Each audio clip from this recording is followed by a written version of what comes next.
Hey, good morning, everybody. Welcome to another Matrix Money Tuesday. How you guys doing today? Morning. We have a special one today. Yes, we do. Doing well. Yeah. We do. We're fortunate enough to have Daniel Diaz here with us, Executive Director for Citizens for Sound Money, and we're gonna let him talk. But there was something I thought was really appropriate to show to everybody today. Today in the U.S., it is Constitution Day. Basically celebrating the signing of the U.S. Constitution in 1787. So I thought it was appropriate. We're talking about money, sound money, and that kind of thing with this event today. And just to quote this, and I've put it in the notes, so people should be able to see that in the description, from Ruth Bader Ginsburg, Justice. We have the oldest written constitution still in force in the world. And it starts out with these three words: we the people. So I thought that was appropriate for today, everybody. So I hope you indulge me on that. Yes, absolutely. No, it definitely is important. Yep. Yeah, I find it ironic that she points that out, but most of the rulings she made was kind of against liberty and what the Constitution is for. I know. It's so funny. I agree.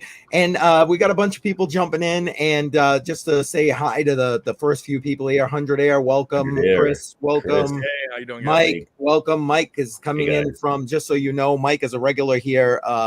Daniel, he's actually coming in from over in Portugal, just so you know. Oh, excellent. So, nice. All right. Well, you know what? Again, Daniel Diaz from Citizens for Sound Money here with us today to talk about.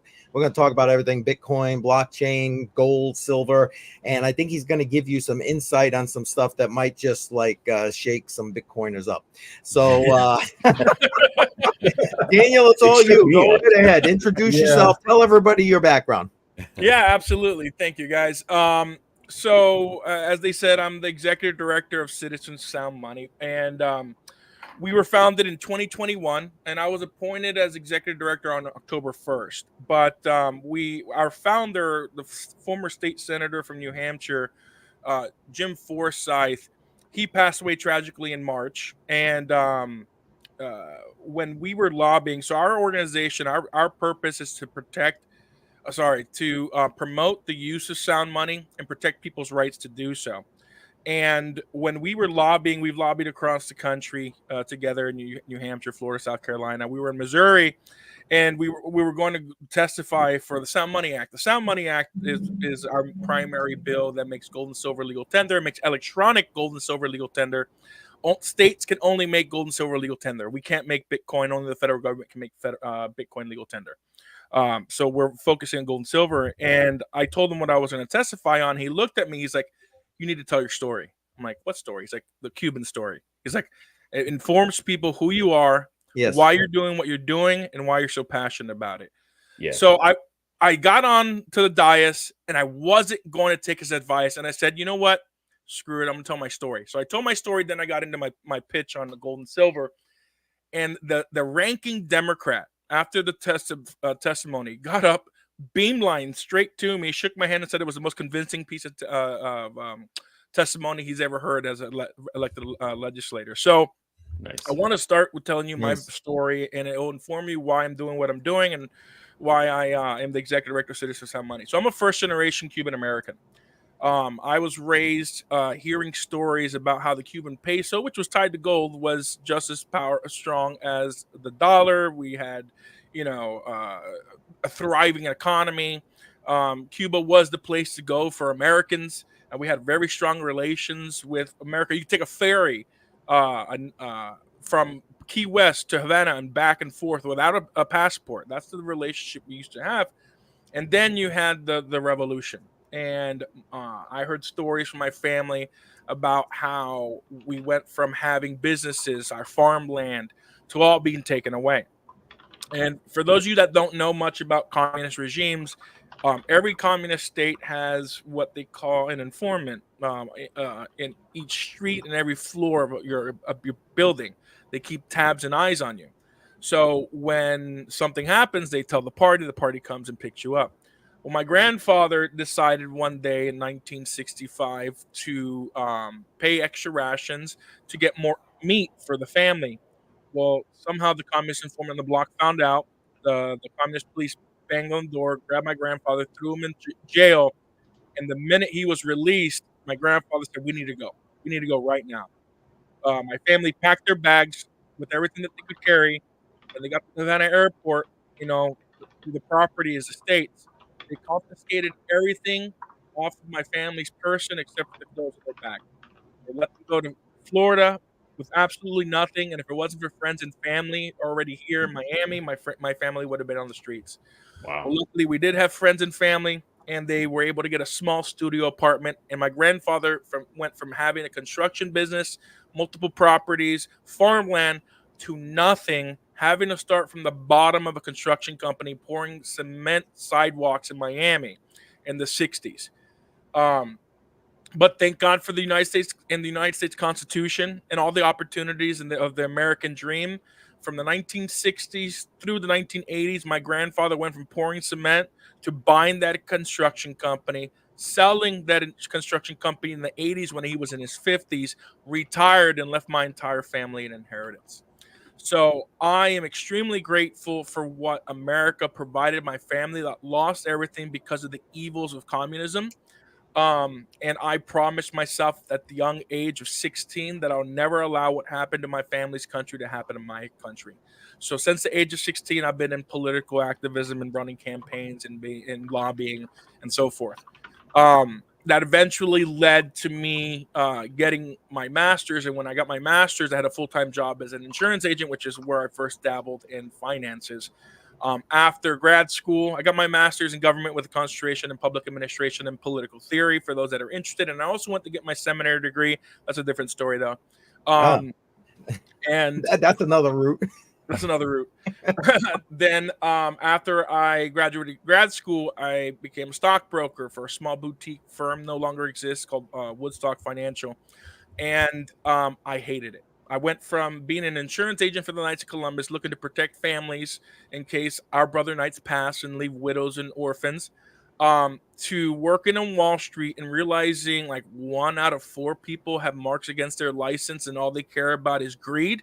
I didn't like that. I left Wall Street after 5 months after getting my license, just because I didn't want to work, 24 hours a day, essentially, trying to get a book of business and being focused on the almighty dollar. So I went back to politics. That tells you something. When you're in Wall Street, and politics is a better avenue than working on Wall Street. So then, I had a direct mail marketing business. I've been an entrepreneur most of my life as a political consultant. And in 2020, during COVID, I pivoted. I hurt my back. I couldn't do the lifting of the paper boxes and the printing materials. Sorry, my cat is trying to jump on top of me. I couldn't lift the boxes anymore because I hurt my back. I was doing jujitsu, a bunch of health issues from football and powerlifting and everything. I just couldn't keep the physical labor. So I bought and started a car rental company and got a business partner. We started doing some other things for COVID, doing delivery of like goods and buying stuff at thrift stores. And my business partner at the time, because we were making pretty good money, it's like, we should buy Bitcoin.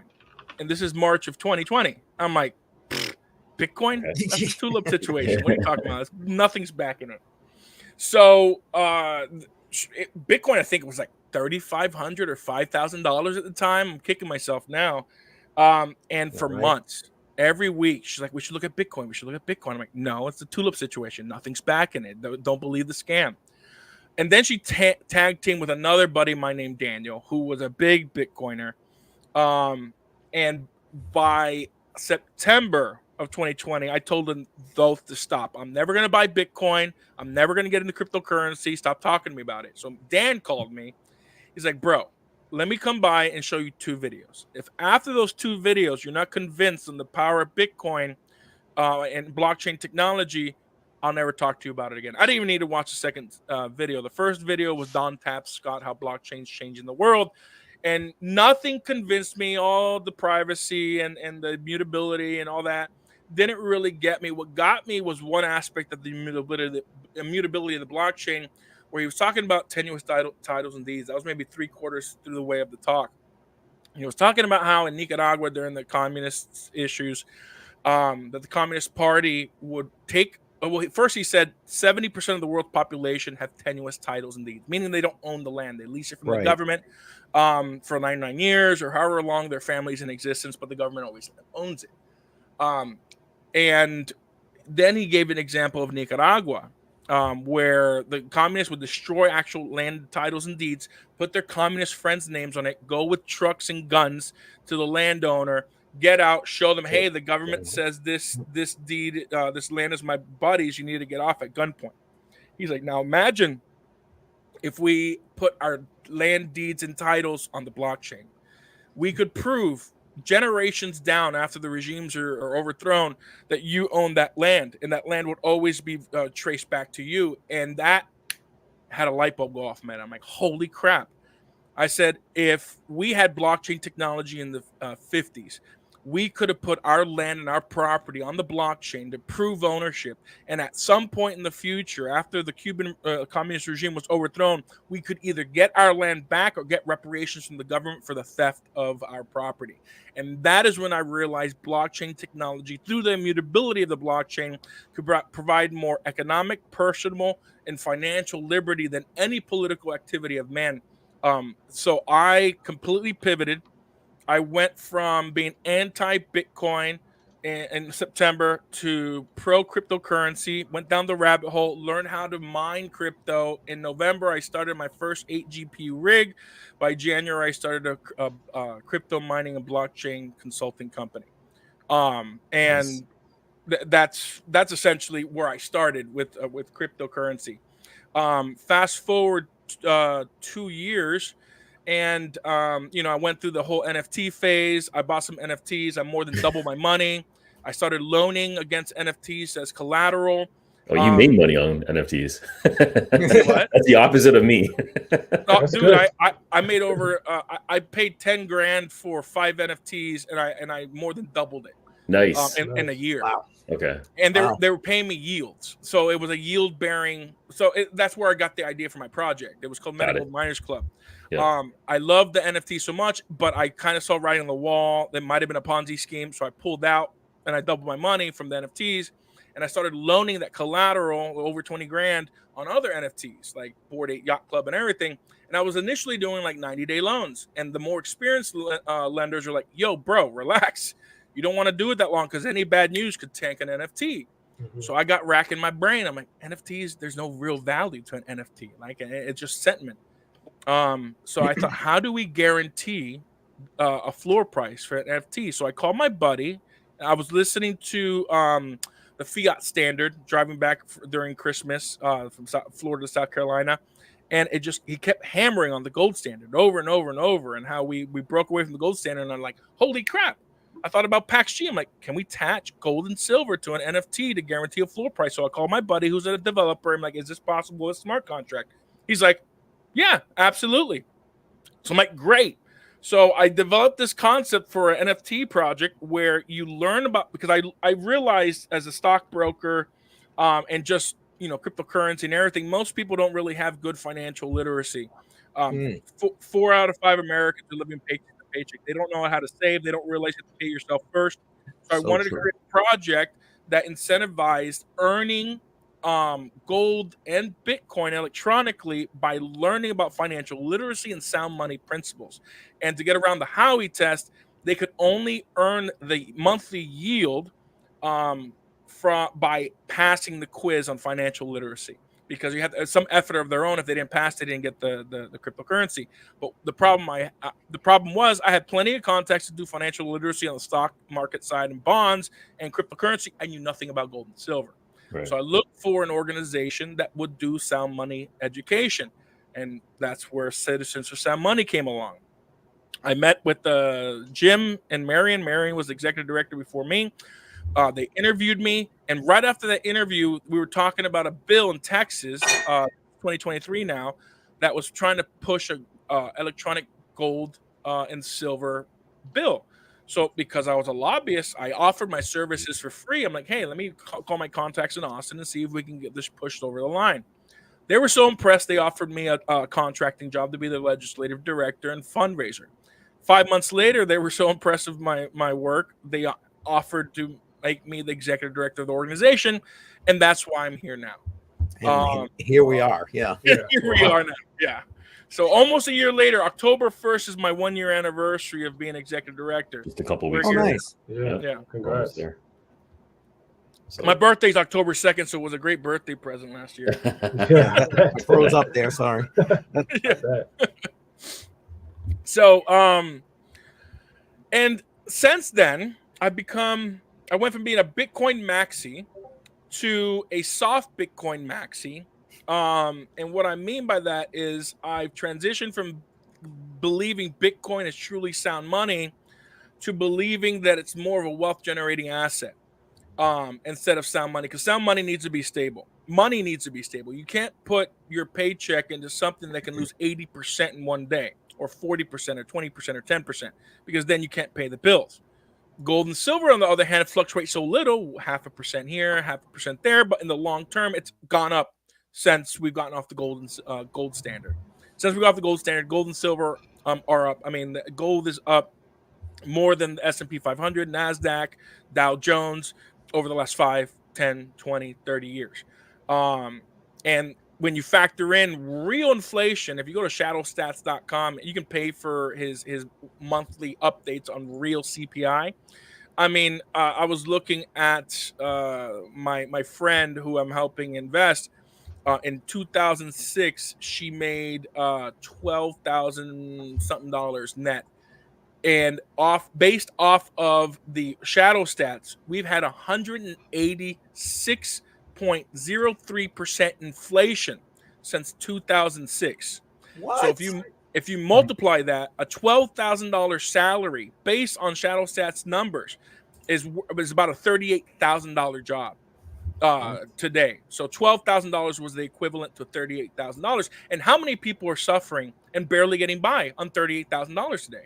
A lot. Yeah, right. A lot of people. That's Same a as fact. $12,000. People were barely getting by, but they were getting by. When you factor in real inflation, $38,000 is no different from making $12,000 in 2006. Yep. I think I found it. I'm gonna pull it up. So, but yeah, I mean that's where I am right now. And when you look at back in November, so I became executive director in October. Back in November, I started. There you go, money supply chart. This is it, right? That is that's just the money supply, which is correlated to inflation. But there should be another CPI on the homepage. Wait a second here. Scroll down. Yep. There should be a chart right there. CPI. Okay. There we go. There you go. How far does it get back? Yeah. So it's cumulative.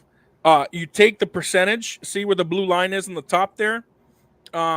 If you take the blue line from 2006 and add those percentage points every year, that's where you get 186%. Even based off the government numbers, I don't know. It's still a ridiculous amount of inflation when you're compounding it. Right.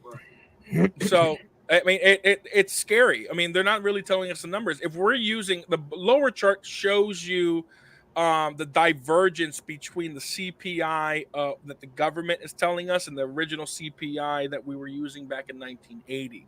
And every single time they tweak the CPI numbers. And what does that mean, tweaking the CPI numbers?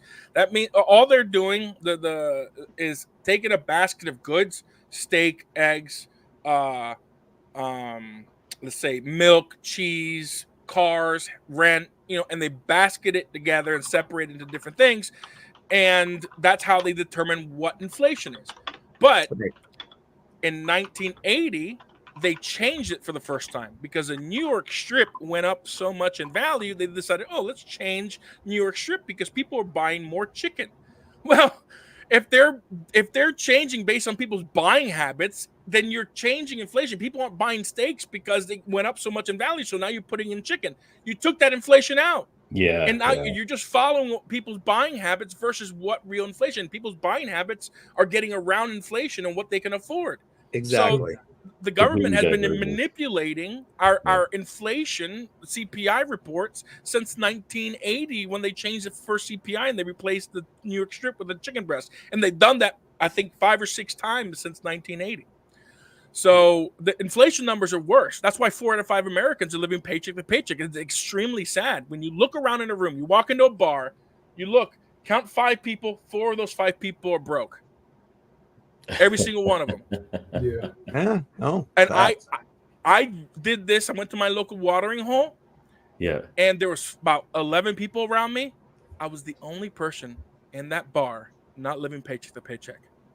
I couldn't believe it. And a friend of mine in Pennsylvania, in Easton, Pennsylvania, same thing. There was nobody in the bar that had savings.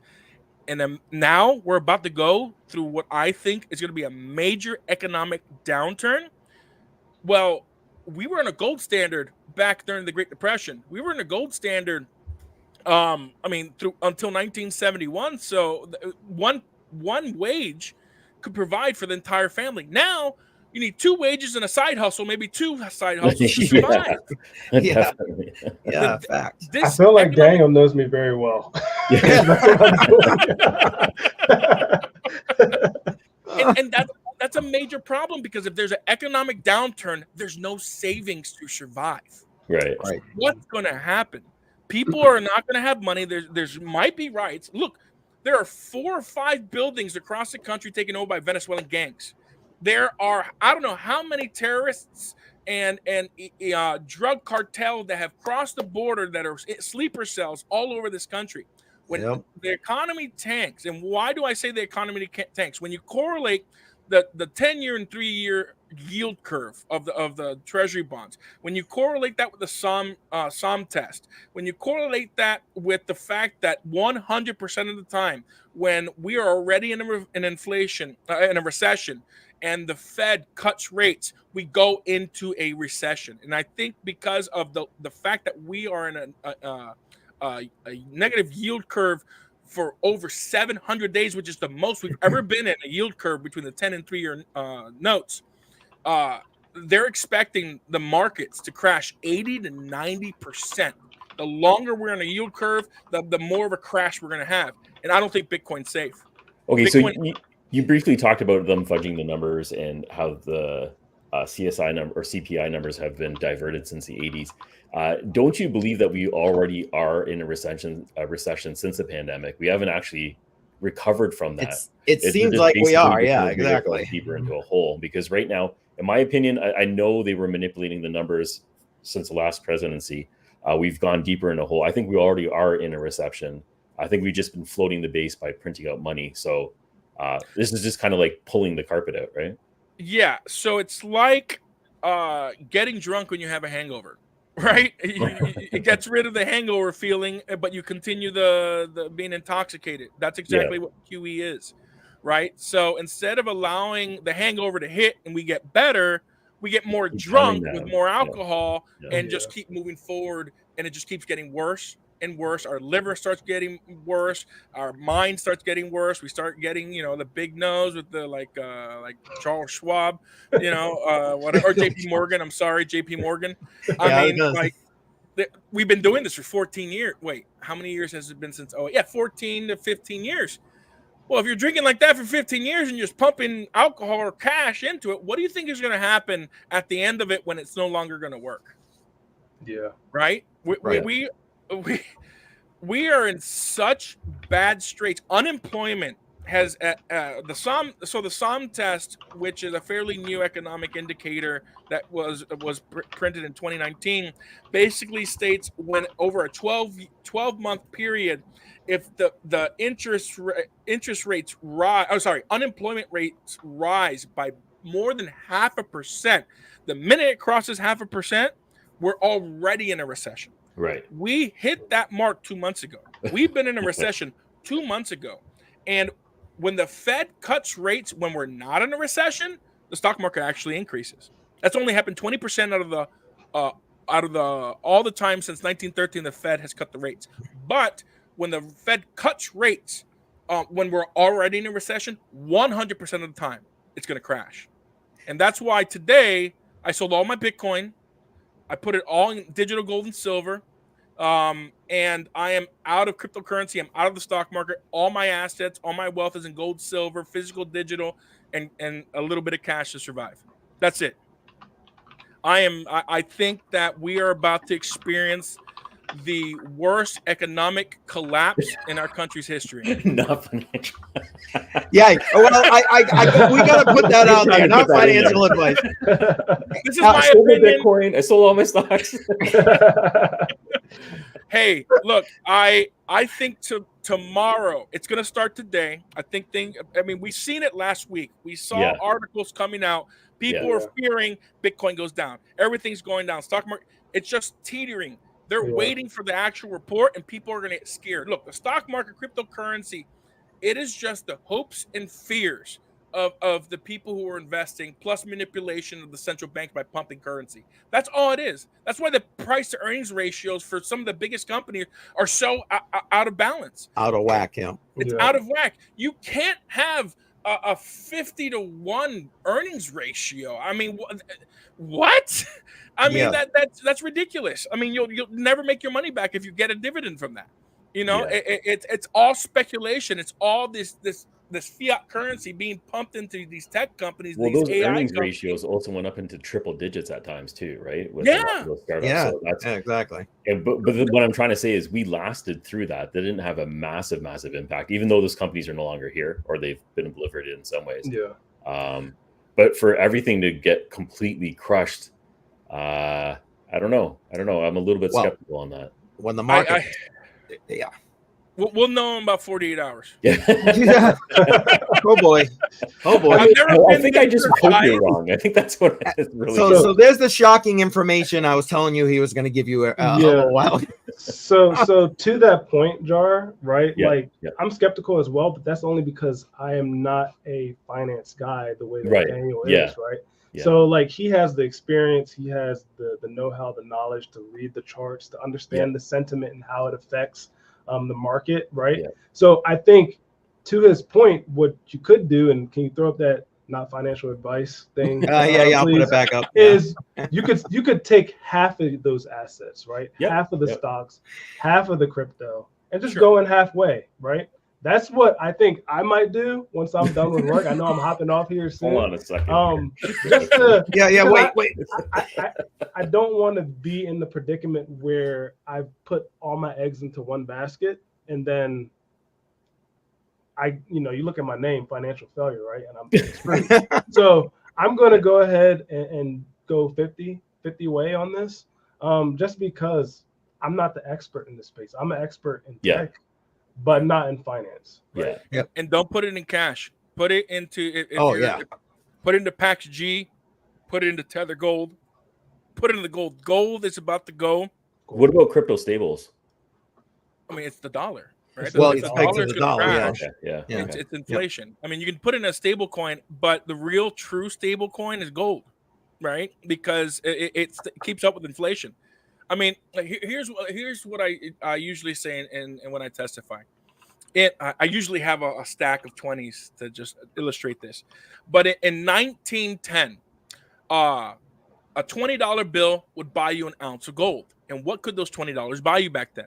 If you wanted to, you could buy a top hat, a tuxedo, a watch, shoes, flowers, and chocolates for your date. Fast forward to today, what can $20 buy you?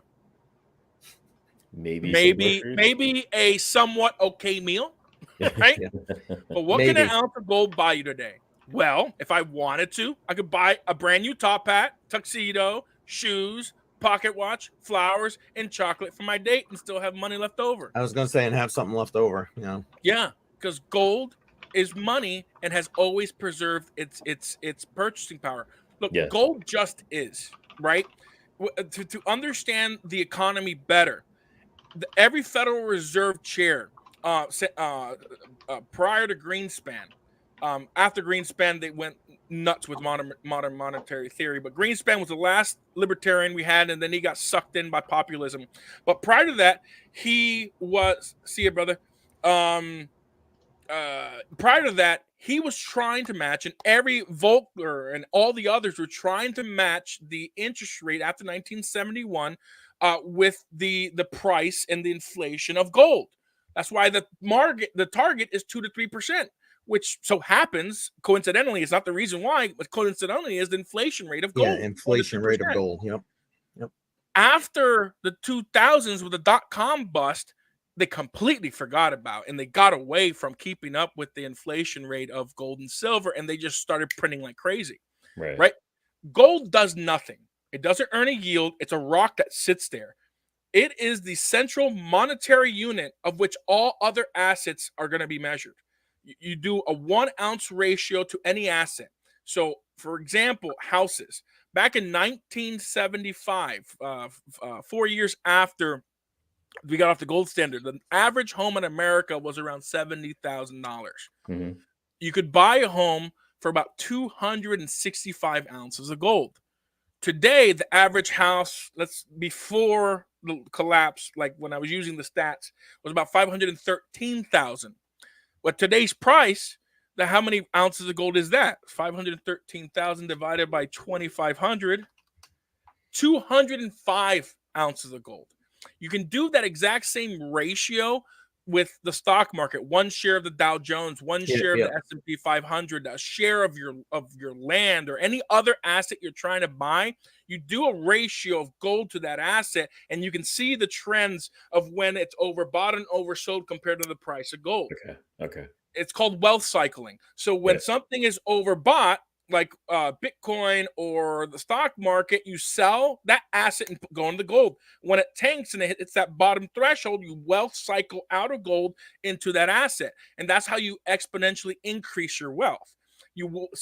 Gold is your safe haven, silver too, but gold has always done a better job at preserving your wealth. And you cycle in and out. Now, these aren't quick moves. I think this depression is going to last. I mean, on average, a recession will be 200 days before it hits bottom. I think this is going to last 3 to 5 years. So you go into gold, wait till everything shakes out, gets to the bottom, then you sell your gold and buy land, buy stocks, buy Bitcoin again when it's at the bottom. And that's that's how you create generational wealth, by using gold as a central monetary unit against all other assets. That's very interesting. Okay, so I like the analogy. So that was a good way to interpret it into, for me, like a layman that doesn't really fully understand all the concepts. We've got a couple of questions popping in, and I don't want to get too far behind. If you don't mind answering a couple of questions. Sure. Yeah. You were talking about the gold standard back in 71, and he put this question in: do you think going back to a gold standard would correct this? And I would add to this question, what is the actual practical, will it happen? Can we actually do something like that? Well, were any of you at the Bitcoin 2024 conference or heard Trump's speech? No. Well, I've heard Trump's speech. Yeah, the recording of it. Yeah. So he said that he would use the gold reserves to buy Bitcoin, and they would revalue the gold. I think they said the gold is at $35 an ounce. Yes. And if they revalued it all, it'd be a lot more. I mean, if he's going to sell gold to buy Bitcoin, I'm not sure. I don't think gold standard is the answer, because the problem with the gold standard, the Bretton Woods standard, the original gold standard, where, before the Federal Reserve did fractional reserve banking, is that you can't trust the government. They just print currency. Every single country that had a gold standard and they stuck to it has thrived. In fact, you go all the way back to the first minted gold coins, the Lydian Empire. Every nation that had sound money, gold and silver, became a superpower. You know when they collapsed? When they debased their currency, when they mixed it with copper, when they started clipping it or mixing it with other base metals. Every empire that has debased their currency through the mixing of other metals or cutting or printing currency that isn't completely backed by gold, they stop being the superpower of the world, or at least the economic power of that world during that era. So no, I don't think the gold standard is the answer. I think a dual currency system is the answer, and that's what we're doing at Citizens for Sound Money. Okay. We're privileged. I was going to say, explain that a little bit. Yeah. So we're privileged in this country to only have one currency, the dollar, because we're the world reserve currency. But every other country in the world, like in Canada, they use dollars and Canadian dollars. On Australia, he can speak to that. He's from Canada. Yeah, and Australia, same thing. They use the euro, the dollar, whatever. The yen, use the dollar. They use multiple currencies. Argentina has 5 freaking currencies. We're spoiled. So what we need to do is pass the Sound Money Act, or one of the different bills that we're putting together, to bring back gold and silver as legal tender and electronic gold and silver as legal tender, so that we have a parallel currency that's recognized by the state governments that we can use to pay our taxes, debts, and so forth, and it's voluntary for individuals to transact in. This gets us back in par to get us thinking in two different currencies. Because if we're using gold and silver and gold, look, if we price everything in gold and then we price everything in dollars, you know what you're going to notice? The price of gold never changes. The price of gold, the price of the dollar does. Yeah. So if we get people to start doing that and start pricing things in gold and cash, people are going to start realizing, what is going on here? Why isn't it changing in price? Why does the dollar keep going up? And because people have no idea how the economy works, they have no idea what inflation is. Right. The simplest definition of inflation is the printing and expansion of the monetary supply. It's a little more complicated, but that's the simplest definition of it. Yeah. The correlation between the amount of debt and the price of gold is extremely high. I mean, in 10 years, the debt has increased 100%. In 10 years, gold has more than increased by 100%. It's not by coincidence. Yeah. Right? Well, I mean, we're seeing it now, right? Gold prices up, and up, and the debt just, increasing by $1 trillion every 90 days. So there you go. Yeah. So education is probably going to be the biggest hurdle, right? To get the information out for people to actually understand the value and how it relates to current assets. So.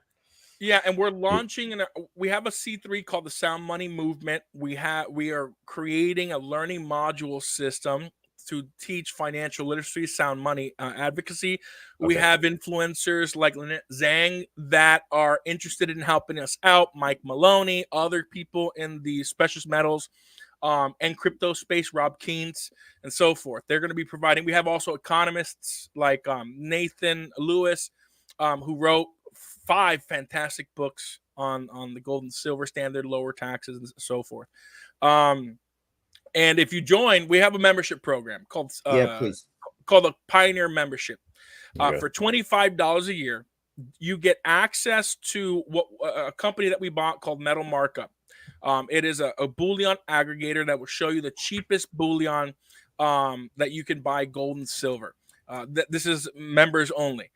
You also get personal reports from me on the lobbying efforts every quarter via video, and you'll get updates monthly in newsletter. There are other benefits we're going to be adding, for instance, access to the Sound Money Academy and so forth once we launch that. So it is a membership program that is supporting our effort to make gold and silver legal tender. And by joining, we're creating a database. Once we hit a certain amount of people in each state, we're creating state chapters, appointing a state chair, and then doing grassroots training to teach you how to be lobbyists, citizen lobbyists, because we can't compete with the banking lobby. We can't compete with the insurance lobby, the companies that are against what we're doing, but we can get grassroots efforts, right? So is this exclusive to Americans, or is this no, everybody? It's available to everybody. We have Canadians. We actually have an Israeli chapter, a Turkey chapter. Once we have enough people in Canada, we're going to open up a Canadian chapter and have a international. We're going to be an international. Well, we technically are an international organization, so anybody can join. Once we have a certain amount of people in a country, we have to figure out what that threshold is. It's different than a state. Then we'll officially issue a charter for that state to be a C4SM chapter. So we have people that are part of our advisory board that are running C4SM in Turkey, and they have their own channel and everything. They're kind of grandfathered in, but we're just launching this chapter system as well. So if you want to help the Sound Money movement, if you want to help educate people and legislators, support us by becoming a member. We'll get you trained once we hit the threshold on how to lobby and learn as much as possible, and the talking points you need to share with legislators and your neighbors, right? Like, dude, I live and breathe gold and silver and Bitcoin, more so gold and silver these days, every single day.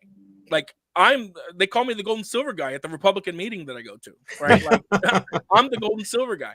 So, join C47. It's a great cause. And if you give $100, we will send you a digital ounce of silver through Kinesis. We'll send you an email with instructions. So if you give $100 or more, you'll get about $30-something back. So, and it gets you into that digital economy. Yeah. Can I ask? I mean, obviously, physical gold, you got it. It's in your hand. It's whatever. But you're talking a lot about digital gold. I mean, do you really see that is the same? I was always under the impression that paper is not the same as the item, if you know what I'm saying. There's a difference between paper silver and paper gold, and then asset-backed digital currencies that are backed 1-to-1 and redeemable for physical. Right. So paper gold and silver is just contracts, futures contracts. Exactly. You have a claim to that gold, but you might have 1,000, 2,000, 3,000 people have the same claim. Yeah. That's not the case with asset-backed digital currencies. One, they're audited. And typically the companies have a bailee relationship with you, meaning that they are only warehousing your physical gold. You actually own that gold and silver. I mean, that's the same with all the companies we work with. We work with Kinesis. We have Glint. There's Oris. There's the Goldback. I can't talk about that. Okay. Goldback might have a digital solution in the future. What else? What other companies? Oh, there's Load. Load is a decentralized gold and silver token. You have Tether Gold. You have whatchamacallit? Paxos. PaxG. You could claim with a digital certificate the gold and have it in hand if that's what you wanted to do. You could redeem it. Like Kinesis, all these companies, Glint, you can redeem the physical bullion. For example, Kinesis, the minimum was 100 ounces of silver and 100 grams of gold. I think Load said the minimum was an ounce of gold and 20 ounces of silver. Every company has different thresholds. Now, Tether Gold and PaxG, you can redeem those too, but you better have $1 million worth of PaxG because it's 400-ounce bars. Oh, Jesus. Okay. Oh, my goodness. Yeah, so you can redeem it if you have enough. And even then it's a pain because they got to ship it from you need a truck to get that out of there. Yeah. So but yeah, that's well, I appreciate you breaking that down. I appreciate that. And then like Kinesis has 15 vaults in 13 countries. So it's decentralized. They have a vault in Panama, they have one in New York, all throughout Europe, Turkey.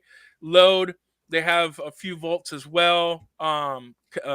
Glint, I think, is only in Switzerland, but they're thinking about opening up a vault in the US.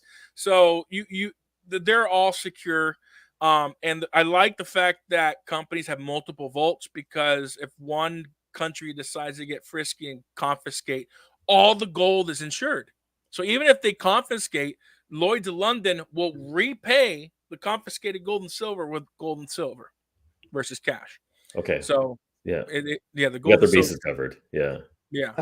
We got another question that just came in about what you're saying, and I think you already answered it, but maybe to expand on it a little bit further, he's asking how can you be sure that it's actually backed by the real thing versus because again we operate in a fractional reserve system or zero reserve system now, but so like Kinesis, they used to do quarterly audits, but because they have 15 vaults in 13 countries, they need an auditor in each vault at the exact same time so they can count how much metal is in each vault.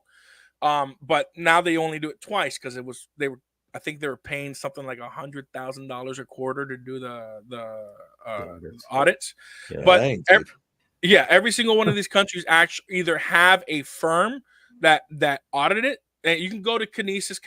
Kinesis has all their audits. Same thing with Tether Gold. They don't really have auditors. They actually have like chain analysis actually keeps track of all the gold in the Brinks vaults. Brinks has integrated some blockchain technology to keep track of the physical bullion. So some companies actually have auditors, others have chain analysis, and they keep track of the metal in there, and they do it once a year. Like our legislation requires that if a state decides to do their own electronic currency, which is our old bill, we got away from that. Our bill did say they have to audit at least twice a year. So yeah, I mean, it had, and I think in the bill too, it says they need to be an AM Best, at least AA rated auditing company. So it can't just be some Joe Schmo that calls himself an auditor. They have to be reputable auditing companies. And here's the difference between trusting the government and a private company. There is no accountability with the government if they decide to steal your gold or print more currency.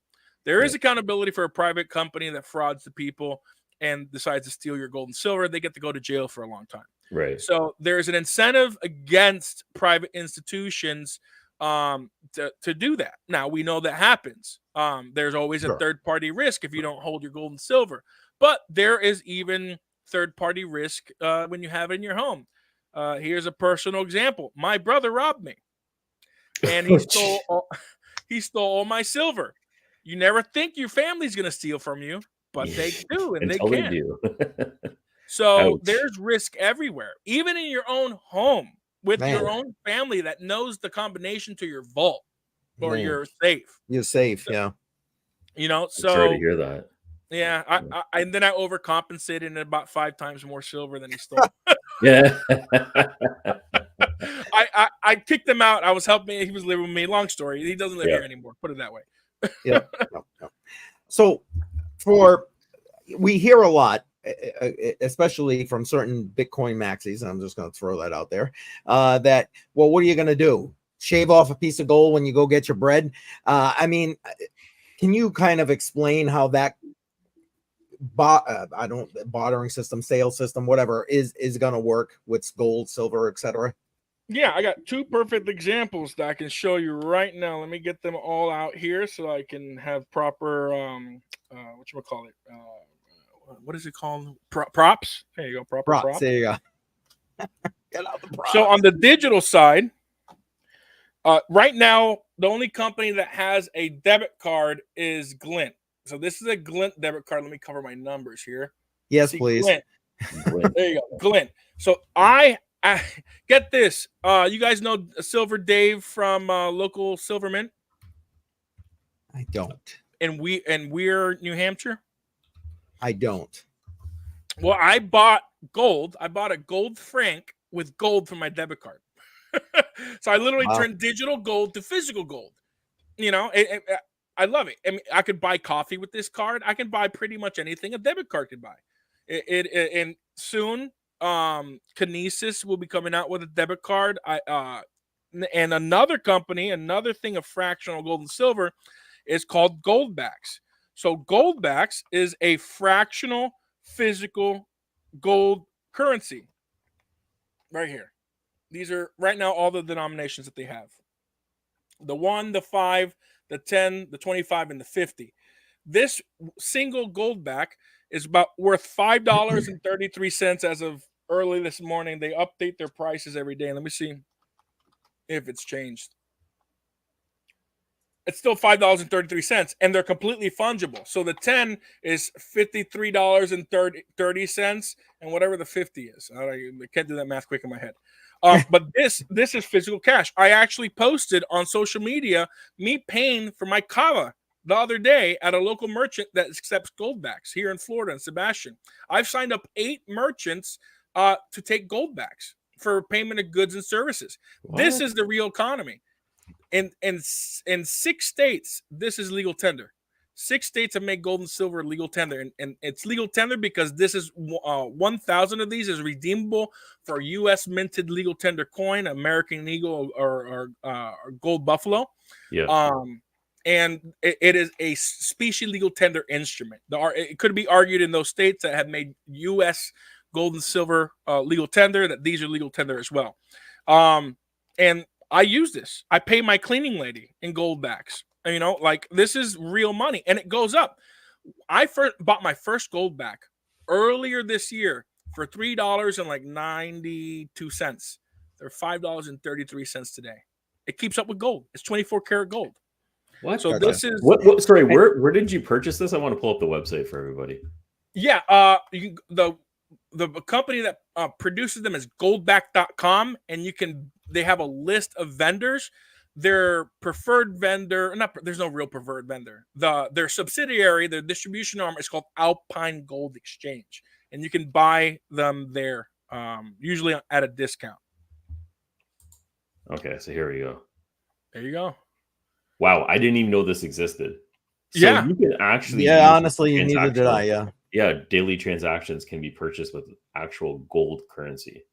Yes, and remember how I said that they're going to be coming out with a digital token? Well, I can't get into details, but there's going to be a digital token that is backed 1-to-1 with one gold back coming out soon. Okay. I don't know when. When you say digital token, you're talking what would look like a cryptocurrency kind of thing. So it would be fungible in that regard kind of Right, thing. redeemable for gold backs. Right. So one gold back token would be equal to one gold back.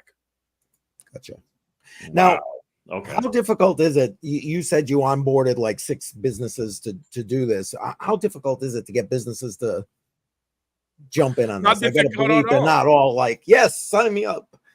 Not difficult at all. If you guys go to scroll up on that website, and you can show people where they can sign up their business. Go to actually highlight Goldbacks with your mouse, and then I think it's featured businesses. Oh, Goldback business sign up, right there. Scroll down, right there. Yeah. Scroll down, and any business that signs up, they'll get a welcome package. And if you guys would like, for the Goldback authorized partner, if you put Citizens for Sound Money, we get a referral fee for any business to organization. So you'll be supporting, if you're a business and you want to start accepting Goldbacks, real money for payment of goods and services, where it says authorized partner, put Citizens for Sound Money as their referral. And if you're in the state of Florida, you might get a prototype Florida Goldback. I don't know. We'll see. Oh, nice. I can't confirm or deny it, but I can't. Right. What we don't know. Yes, I get it. That's okay. That's this awesome. is very interesting. Yeah. Well, I mean, it's another option for people. Yeah. You know what I mean? Much like FF was saying before, I don't know that I put all my eggs in one basket, but this is another basket. Another way to diversify, for sure. This is another basket. I talk about DCAing into gold. Like I get the little like 2.5 grams of gold sent to my house, that kind of thing. Okay, great, but like that's not really fungible per se. Yeah. But now that you've shown me this, I like this idea a whole lot better. Yeah, 100%. And then you can make a yield on your Goldbacks. If you open up a UPMA account, so Alpine Gold, and there's a family of 3 companies. You have Goldback at the top, you have Alpine Gold, which is the distribution arm, and then you have a gold bank. It's a 501c6. You become a member. Every account is a living revocable trust. So you're opening up a trust account. They don't report anything that happens within the trust because trusts are private. You deposit cash, or you can deposit physical bullion or Goldbacks, and then you can lease your gold, silver, or Goldbacks and earn an interest in gold. And you'll actually be building your wealth by getting paid in gold and silver. You can do the similar with Kinesis and Load and Oris, all these gold asset-backed digital currency companies, and UPMA, which will soon be an asset-backed digital currency company because of, I think, of a token coming out. You can earn a yield by holding gold and silver or staking certain tokens and whatnot. So, but the new economy, and that's one of the things that a lot of modern monetary theorists and Keynesians say, oh, gold doesn't earn you any wealth. Gold just sits there. It's a rock. It accumulates us. Not in the 21st century, brother. You can earn anywhere from 2 to 3.5% with the UPMA, and who knows what yields once people start using gold and silver transacting with it, with these other systems. So I'm completely foreign to this. How long has this existed for? 2019. Goldbacks. Since 2019. 2019 is when the first Goldback came out. Got it. Okay. So it is somewhat recent then. Yeah. Yeah. Now you have Valorum, who's the actual manufacturer of these. They have the patent. They've been producing for foreign nations since the early 2010s. Okay. So there's like the Ghana and a few other countries have created their own orums. They have Christmas ones. You can actually buy gift certificates in gold for, you know, stuff like that on Valorum. But the gold backs, which are state specific and denominated fungible, like 1, 5, 10, 25, and 50s, only Goldback has those. Okay. And like, is there a way to validate it if these are, I guess they're infused in some way with gold? Yeah, you can actually melt them down if you want to. There's plenty of YouTube videos that melt them down and weigh. In fact, they actually have slightly more gold in each one of them than it says on the bottom there. Okay. Okay. So the 1 represents 1/1000th of an ounce, right? Yeah. And the 50 represents 1/20th or 51,000th of an ounce. So the premium. So I don't know. So do you guys know much about gold and silver and how it's priced? No. Maybe give me a little bit. I have a little. I'll educate everybody, please. So when we call an ounce, it's not an imperial ounce, which is 28.135 grams. It's a troy ounce, which is 31.1035. So all precious metals, when it says OZ, it's not imperial, it's troy. It's troy, so yeah. It's 31 grams, 31.1035.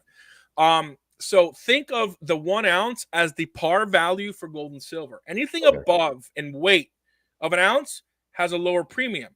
Anything below a 1 ounce bar has a higher premium, more of a markup, because it's more expensive to create smaller units. Right.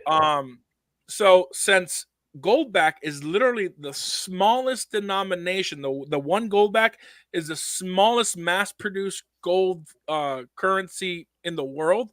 I don't know of anything smaller than 1/1000th of an ounce. They all have about a 100% premium, but it's a sticky premium. I said it's $5.33. There's only really about $2.67 worth of gold in there, but it sticks. People are using it and bartering it with that premium, so it's as if you're buying double. Now, if you want to redeem the actual value of the Goldback where it's at, you can deposit it into the UPMA, and instead of turning in 1,000 Goldbacks for a Golden Eagle, you can actually get 2 Golden Eagles with slightly more than 1,000, because they will take the exchange rate and turn it into legal tender gold versus just the 1,000th of an ounce denomination that it says on there. Jar, that disappeared for some reason. I tried to blow it up, but I think I literally blew it up. Oh, no, it just came up right now. There we go. Oh, there we go. Yeah, there you go. Yeah. So that they're selling it at a discount. That's why I like Alpine Gold Exchange divided by 50. So they're selling it at $5.11 versus the exchange rate of $5.33. So you're getting a 22-cent discount by buying it through Alpine Gold. And if you want to help C4SM, if you do /ref for referral /C number 4 SM, the organization gets a little something. Nice. We'll put that in the description then. Yeah, and I'll put it in a quick thing right now. Let's see. Yeah, let me actually. I'll type it in here in the chat for you. Okay, thank you. And I'll put it up on the on the banner here. Bills. Okay, this is wow. New to me. Oh wait, I did something wrong here. I did something wrong. Hold on. I typed with my fat fingers. I feel your pain. Yeah. 1 gold ounce at $27.55. There we go. Okay. See if I can. It'll let me copy it this time. Copy. Sometimes this thing is finicky. And we're gonna put it here so we can. Yeah, I'm actually. Aren't you guys in New Hampshire? I'm in Toronto. I'm in Canada. He's in Canada. Right. Yeah. I am in Maine, but you saw me in New Hampshire at that conference because I went to that conference. And gotcha. There we go. There it is, right there. If you want to buy some gold packs and help C4SM out, please go ahead. And also, if you could put our website up, let me type that in there. The join. Here you go. Become a member. Boom. There you go. That link. Yeah, and that link is in the description for everybody's knowledge. It's in the description. Perfect. All right. Awesome. Well, you put out ton of information here at this point. I'm gonna have to rewatch this to digest it all. But that was right. Yeah. Very informative. Like I didn't even know these bills existed, so I'm extremely interested in that. And, I stack gold backs. I stack gold. You know, if you want to stack a decent coin with a low premium, gold francs, the 20 gold francs, phenomenal. You can find them for as little as $10 over spot, and it's like 18% pure gold, right? Like a little over 18%, 18.67% gold. So it's a great little coin if you want to start stacking that. And all this information you're providing can be found in this membership program that you have set up as well, right? For Citizens of Sound Money? Yes, for Citizens of Sound Money, the membership program, it'll just bring you to the website and you can look around and check things out. Once you join, you'll have a member portal. You'll have, it'll show you metal markup. Actually, you can see metal markup on the membership page. And then once you log in, you actually get access to it. Awesome. Good stuff. That was a really good stream. I appreciate you having you on the Matrix Money podcast. A lot of new information. This is a little diverting from what we usually talk about when it comes to crypto. However, it still encompasses the same concepts and ideas. So definitely really appreciate that. Yeah, because you can't have all your eggs in one basket. I mean, I'm all about crypto, but diversity is key. And I own some silver and a tiny little bit of gold. But this is just a nice, easy option to use. And if things go to, the gutter and you want to transact, this is a perfect way to transact. And this is a gold back wallet. And go ahead, I'll bring that up again. Well, can you see my face? Yeah, there you go. Gold back wallet right here. It fits the gold backs. Cash goes inside here. And if you want, you can even put silver in here. I keep a silver eagle just in case. In my wallet, it's big enough. It slips into your coat pocket if you work, or it's a pretty damn good wallet. Interesting. So if you buy gold backs and you want to transact with it, you can put it in your wallet and you'll fold it and it'll crease and everything. But it's probably better to get a longer wallet or just stack it somewhere. Wait, what did I miss on gold backs? Just a little bit. Gold backs is a 24 karat gold currency. Just quickly, this is just two of the denominations. This is worth $5.33 today. When I first bought my first gold back earlier this year, it was about $3.92. Okay. That tells you how much it's gone up. It follows the price of gold. So I pay my cleaning lady in gold. I just bought Kava with one of the merchants I signed up to be a merchant. We have in the recording, we show where businesses can sign up. And if you do sign up as a business to accept gold backs, put down Citizens for Sound Money as the authorized partner that referred you to help us out as a nonprofit. Oh, nice. Excellent. Nice. Excellent. For the full story, you're going to have to go back and rewatch the stream. Yeah, I know. I'm just saying. I know. Daniel, thank you so much for being here today. Is there any last thoughts you'd like to leave the viewers with and those who are going to watch this after we're done? Yeah. Learn as much as you can. If you're brand new to finances, if you're brand new to sound money, the one educational resource that I would recommend everybody, especially on here, if you haven't watched it, to watch. You watch this series, you'll know more about real money. What I mean by real money is gold and silver as money. It's been money for 10,000 years in human history. Than 90% of Americans. It's called Hidden Secrets of Money by Mike Maloney. It's a 10-episode series. 9 of those 10 episodes are about 30 minutes each. The one episode that's longer, it's episode 8, where he gets into cryptocurrency. Don't get frustrated. The first 7 episodes, I was yelling at the TV. I'm like, crypto does that too. Crypto does that too. And then he gets to the crypto episode, and he's surprised he actually likes Bitcoin and Hashgraph. So, but it takes you through the history of money, what's happened to every single fiat currency in the history of mankind. Spoiler: every single fiat currency has gone down to zero. None of them have survived. And there's been over 6,000 fiat currencies in human history, and not a single one still has value today. Not one. So the dollar's not going to be a different. The yen, the euro, they're all going to zero. They're all going to zero. Full stop. I think we're gonna get away from the dollar. BRICS and I'll end with this. Sorry, with my whole contrarian thing. BRICS is announcing this October that they are launching a 40% gold-backed currency. They're doing it. Yes, they are. I heard rumors. I didn't know that's actually going to happen. No, they announced it on Monday last week. They made an announcement. They put a publication that they will be officially announcing a gold-backed currency, 40%. And that 40% is the theoretical threshold that keeps currency stable from fluctuations when you have other currencies backing it. Oh, wow. Okay. That's going to be a game changer. Yeah. So I'm not just talking about charts. I'm looking at macroeconomically. The global south is dumping the dollar and going to gold. The global south, which includes Russia, China, India, Australia, they're buying gold like crazy. They're doing something because they know something. Right. Yeah, The dollar exactly. is dying. Yeah. The fiat is gonna this 53-year experiment where the entire world is in the first time on a fiat standard. It's never happened in human history before. Every country, those 6,000 currencies that have failed, a lot of them happened during this 53-year experiment. But prior to that, there was always a gold or silver standard. So only it was regional that these economic collapses. This is why I'm saying that this is going to be the worst economic collapse in human history, because we've never, in the 100,000 or 10,000 year history of humankind, have had a fiat standard globally economically. Never. This is a failed experiment that's about to collapse. It's a Ponzi scheme.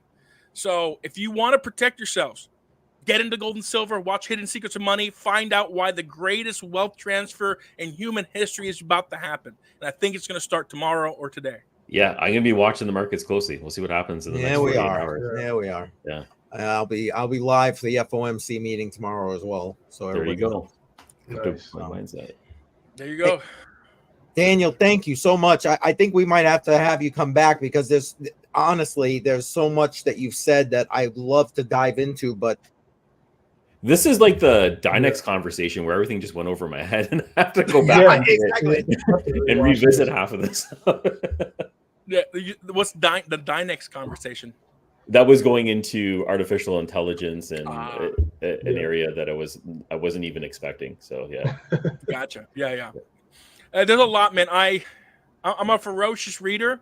I'm a ferocious researcher. Yeah. And I connect dots really easily. That's my boss, the chairman of our organization, says that's one of my superpowers. I'm able to network with people because I'm able to connect dots and see how things fit together and how people can work with each other. So I do the same thing with charts and economics and history and all that. So my brain just connects a bunch of dots and I analyze it. So nice. Wow. Nice. I don't know. I could be wrong. I wasn't wrong when I predicted the banking collapse was starting in May. It happened. We had one bank collapse. There's $300 billion at the of locked up funds in banking as a service. Juno was my main bank. I have money locked up in Juno since May 15th or 14th. And it's not in the news because the courts ruled that Juno and all these other banking as a services aren't covered under FDIC insurance because they're not a bank. Right. So like PayPal. we have a trustee appointed by the FDIC and the courts to try to get our money back. Wow. And $300 billion locked up with this collapse. And nobody's talking about it because it's not a bank. I predicted in November that the collapse was going to start in May and June. First with the banks because of commercial real estate. It happened, but it wasn't reported, and it's starting to happen. They're offloading. I don't know if you saw that, but Bank of America and Chase are offloading and losing money on commercial real estate loans and properties. They're just dumping unrealized losses to make them realize because they see a company. Look, I'm sorry to keep going, but Berkshire Hathaway sold all their Apple stock and have more cash than the history of its company. Amazon, all these major corporations are selling stocks. Cash. Bro, yeah. The evidence is there. People just are asleep and they don't know what's going on. They're too focused on their lives, which is what we do as humans. We're focused on ourselves. Trying to survive. Nobody's really paying attention. And I've been screaming from the rooftop since November. If I would have lobbied and told these politicians the real reason why we're pushing this bill to protect the states and protect people, they would have called us crazy. I mean, I'm not going to rub it in their faces. It's not right. But I think it's going to be a lot easier next year to get gold and silver as legal tender as we see this collapse unfold. Unravel. Unfold. I'm Cuban, man. English is my second language. Still get some. So appreciate it. Sorry, I keep going and going. There's just so much information. I call it the sound money gospel, man. So I'm just we'll have more of the gospel in the next one. Well, I was gonna say, the next time we have you on here, we got some preaching to do. Yeah, absolutely. Well, guys, thanks for having me on, man. I'd love to come back on. Thanks for coming on and educating us. That was very valuable. Thank you very much. Absolutely. All right, everybody. Thanks for being here. So next Tuesday, 10 a.m. Eastern time. Matrix Money Podcast. Take care, guys. Later. Bye.